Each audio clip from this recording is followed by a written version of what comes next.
Hello everyone, welcome back to the channel. My name is Marco and today we are back with more One Piece. Today I will be watching episodes 908, 9 and 10. I won't be reacting to episode 907 because it is a special episode called Romance Dawn and I watched it today earlier and it was kind of fun.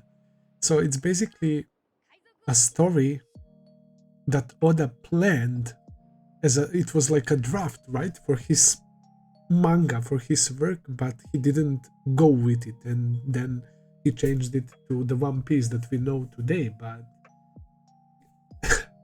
it was like totally different. I think that he made the right decision with the direction of One Piece, man. I'm not saying that it was bad, but I definitely prefer the events of the beginning of the series from One Piece rather than this like Romance Dawn episode, because freaking Garp is a well-known pirate, man. There isn't mention of Pirate King or One Piece or anything like that at all, man.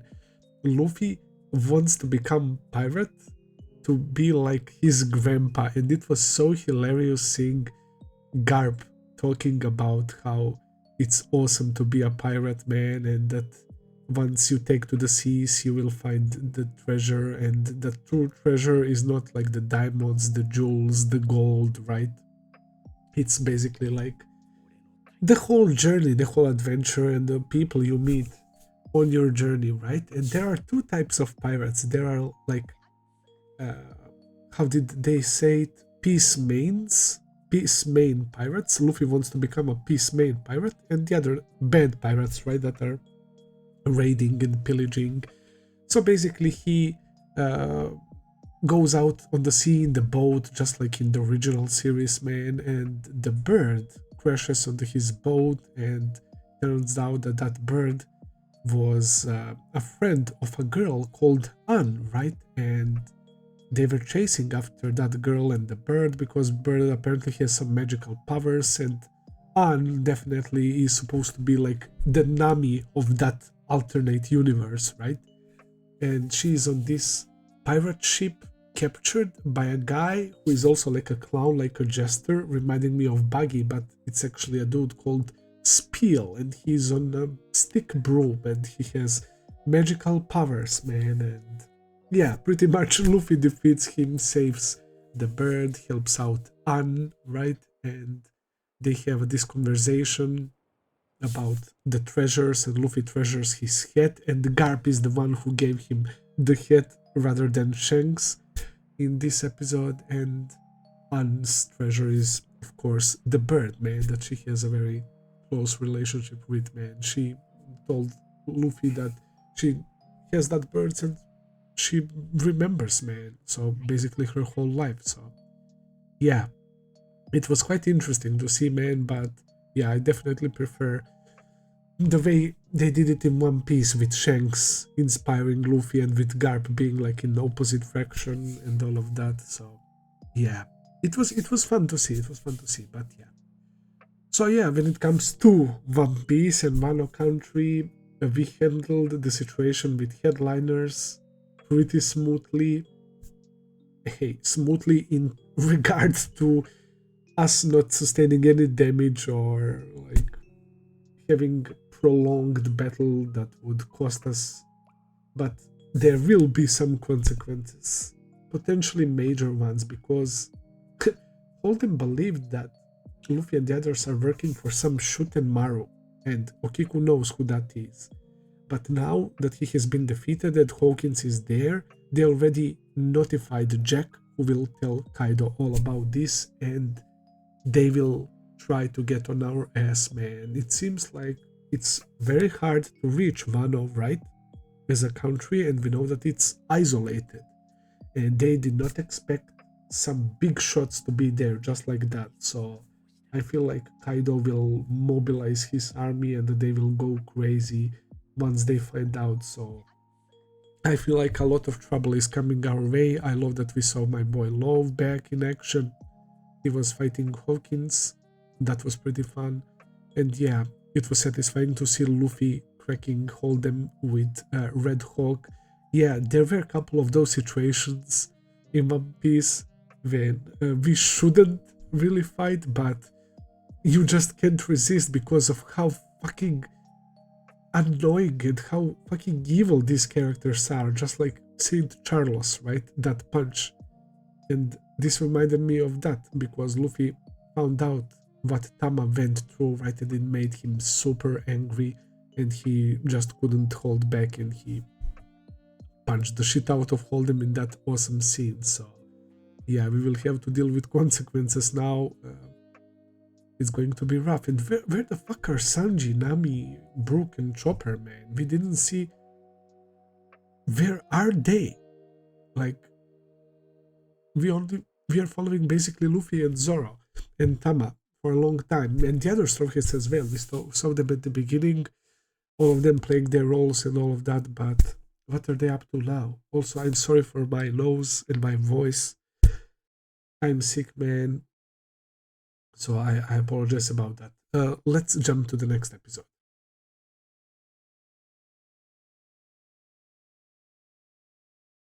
Well, that was crazy, man. The reveal and the story behind the graves. And Kinemon, Momonosuke, Raizo, and Kanjuro, right? And how they got here. So Kiku wasn't with them, right? When they got sent into the future. And I was saying how we met these characters in Punk Hazard, and they were with us through Dressrosa and Vale, and then Zoe, and it's so fucking ridiculous.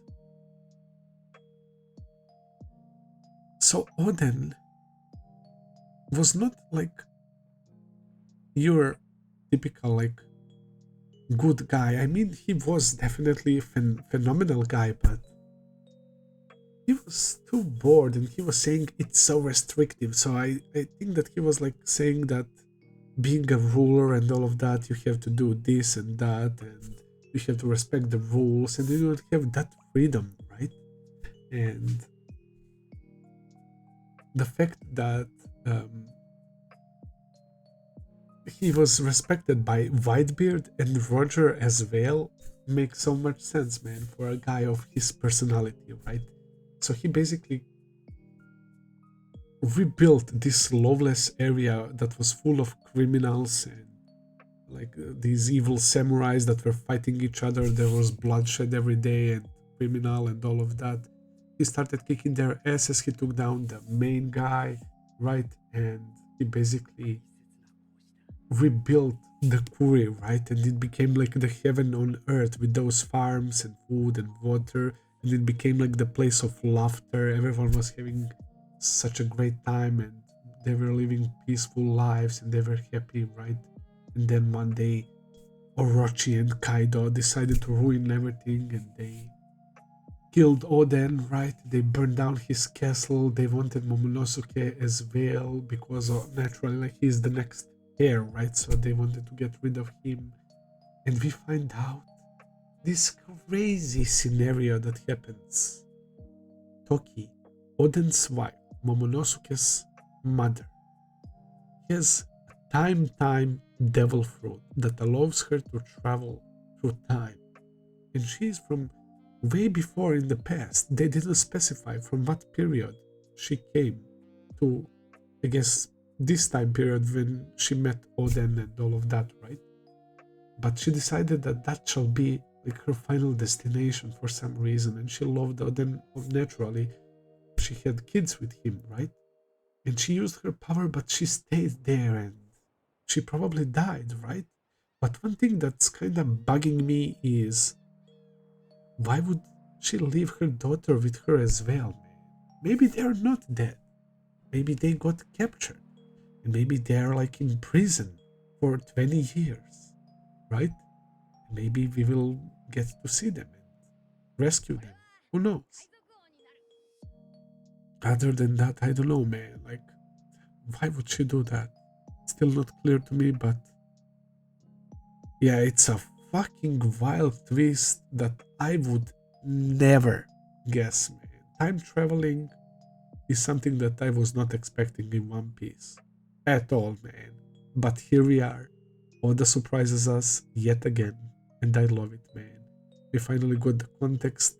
So it's been only a few months for Kinemon, Momonosuke, and the others, but in reality it was 20 years, and a lot of bad things happened to Wano in those 20 years, and they were shocked when they came and see, and then it becomes their adventure with them traveling and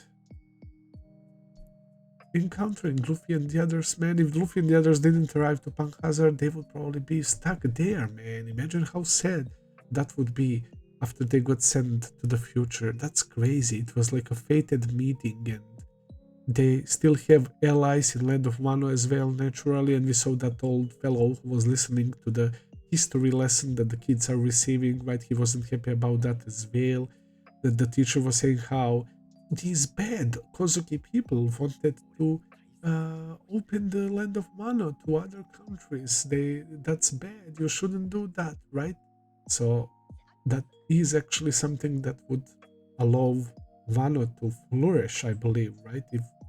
They don't, if they're not isolated as they are right now. And Kinemo literally stated that that was part of Kozuki Oden's dream as well. So that's definitely a good thing, and they're presenting it that it's actually a bad thing. They want to rule and not involve anyone from the outside world, man, to have their own kingdom only for them, I guess, and factories and all of that. Kaido and Orochi. Absolutely disgusting. I love the reactions from the crew. I love how pissed Luffy was when he learned that they killed Oden as well. So yeah, they're only fueling our resolve to basically liberate the country and help out these people and take down Kaido. And I'm getting hyped and excited as well, but then in my head I'm also like, chill the fuck down, fool. We're dealing with an emperor here, bro. We just came out of whole cake, so yeah, let's not get ahead of ourselves. Yeah, Zoro is not listening to this story. He was fighting that tiger. That kind of reminds me of him as well because of that scar and sword in mouth. That was kind of cool. And he went to the dock or whatever. We saw Robin, but we didn't see, I guess, Frankie and Usopp. But yeah, Luffy reunited with the other part of the crew, Nami, Brook, Chopper, Sanji, Carrot, and they're all listening to Kinemon's story as well. And it was a pretty wild story. We even saw young Dogstorm and Cat Viper, right? And how they were bullied by these people because they were like weird to these people, right? But they were so small, they were kids, and Oden showed up and protected them. And yeah, it goes to show you what type of guy he is. I think I will end it here for today, guys. Thank you for watching. I hope that you enjoyed. If you did, please consider subscribing, leave a like, comment, all that good stuff as always. Check out my Patreon page if you want to see full and early reactions. I will be seeing you very soon with another video. Until then, take care and have a nice day. See ya.